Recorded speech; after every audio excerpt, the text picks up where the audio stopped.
अनोखी कहानी।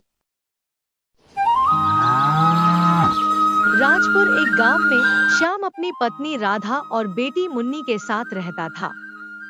श्याम के पास छोटी सी जमीन थी जिसमें वह अपनी खेती बाड़ी करके घर का गुजारा करता था। वहीं उसकी पत्नी राधा बड़े आदमी के यहाँ खाना बनाने और साफ सफाई का काम करती थी। दोनों पति पत्नी खूब मेहनत करते थे। इस साल ठंडी इतनी पड़ रही थी कि लोगों का ठंड से बुरा हाल था। इस साल ठंड के साथ साथ बारिश भी लगातार हो रही थी, जिससे ठंड अपनी चरम सीमा पर था। जगह जगह लोग अपने घरों के पास आग जलाकर रहते थे। राजपुर गांव के लोग ठंड से काफी डरे हुए थे। एक तो इतनी ठंड पड़ रही है, ऊपर से यह बारिश हो रही है। न जाने कैसे काम पर जाया जाएगा। कुछ समझ नहीं आ रहा है कि क्या करा जाए। भगवान, हम गरीबों पर ही क्यों जुल्म करते हैं।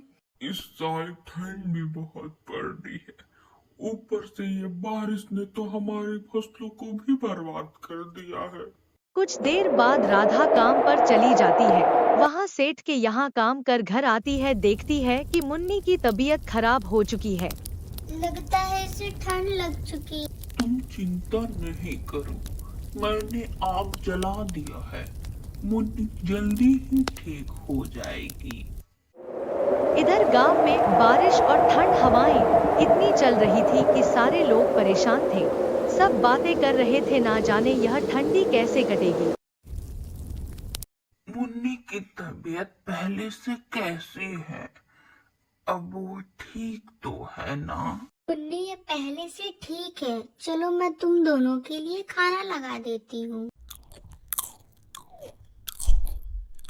मुझे कुछ पैसे मिले थे, मैंने उनसे थोड़ा राशन ले लिया था।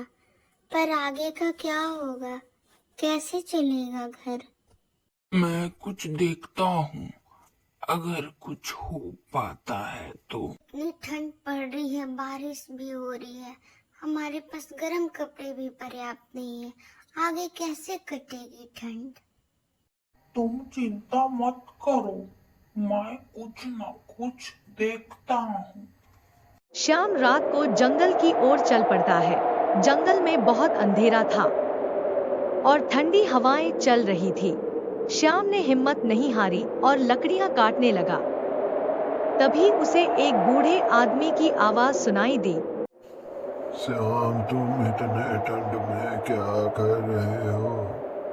ठंड इतनी बढ़ गई है कि घर में लकड़ियां भी नहीं है कि घरों को गर्म करा जा सके।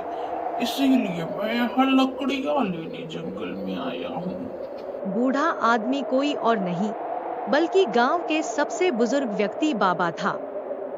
बाबा ने श्याम की स्थिति समझी और उसे अपने घर ले गए। बाबा ने श्याम को गर्म कपड़े और कुछ लकड़ियां दी। श्याम आग जलाकर घरों को गर्म किया। नैतिक शिक्षा: अच्छा व्यक्ति हमेशा दूसरे की मदद करता है।